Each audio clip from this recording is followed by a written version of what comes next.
ایک دفعہ کا ذکر ہے کہ ایک جنگل میں بہت سارے جانور آپس میں مل جل کے رہتے تھے۔ وہ ایک دوسرے کے ساتھ کھیلتے کودتے تھے۔ اسی جنگل کے ساتھ ایک گاؤں تھا جہاں سے لوگ آتے جاتے اور گزرتے تھے۔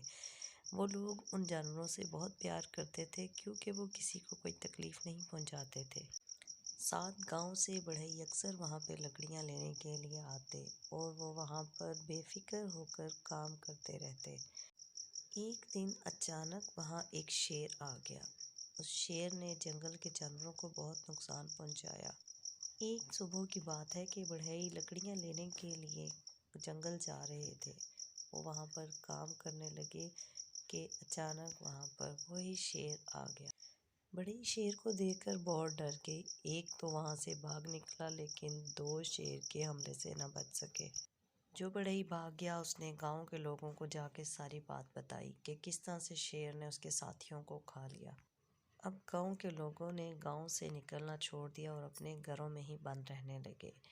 لیکن ایک دن بڑھئی نے سوچا کہ وہ کب تک اس طرح ہاتھ پر ہاتھ دھرے بیٹھا رہے گا۔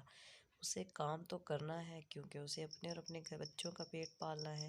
تو بڑھئی جنگل کی طرف چل پڑا۔ اس کے ذہن میں کوئی ترکیب تھی۔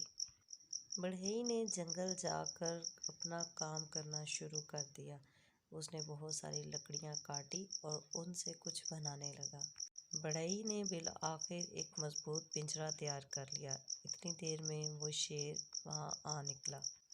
بڑھئی کافی ڈر گیا لیکن اس نے ہمت کر کے شیر سے کہا کہ بادشاہ سلامت، یہ دیکھیے میں نے آپ کے لیے ایک گھر تیار کیا ہے۔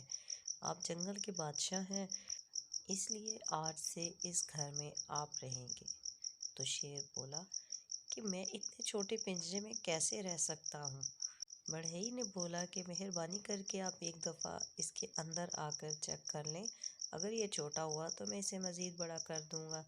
تو شیر بڑھئی کی باتوں میں آ گیا اور وہ فوراً سے پنجرے میں آ گیا۔ جیسے ہی شیر پنجرے میں داخل ہوا، بڑھئی نے مضبوطی سے پنجرے کا دروازہ بند کر دیا اور اب شیر پوری طرح سے قید تھا۔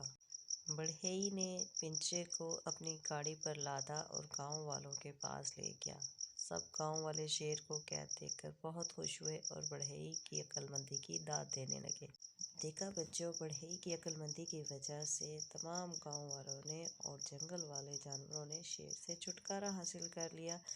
اس سے ہمیں یہی سبق ملتا ہے کہ ہمت اور عقل مندی سے بڑی مصیبتوں کا سامنا کیا جا سکتا ہے۔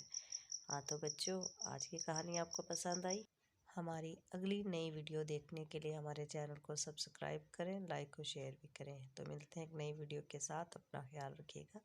اللہ حافظ۔